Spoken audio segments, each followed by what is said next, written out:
Pemerintah menetapkan aturan mengenai vaksinasi booster sebagai syarat bebas tes COVID-19 untuk perjalanan mudik. Antusiasme warga untuk divaksinasi pun meningkat. Di Bandung, Jawa Barat, warga ramai mendatangi Polrestabes Bandung di Jalan Jawa yang menjadi sentra vaksinasi booster meski hari sudah malam. Sebanyak 2.000 dosis vaksin COVID-19 dalam sehari disiapkan untuk menjadi suntikan dosis penguat bagi para penerimanya. Tak sedikit warga yang sengaja datang mencari gerai vaksinasi booster agar bisa mudik tanpa tes COVID-19 sesuai dengan aturan pemerintah.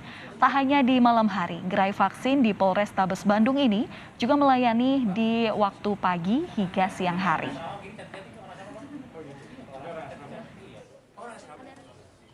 Ada rencana nanti mau pergi. Rencana mudik kemana? Mau ke Bali. Kenapa baru di booster nih?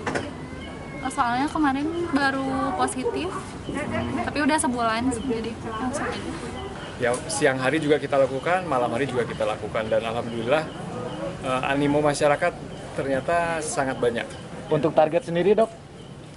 Targetnya yang disyaratkan oleh pemerintah itu untuk Kota Bandung, aglomerasi Bandung khususnya itu 30% untuk vaksin booster secara umum. Sejauh ini?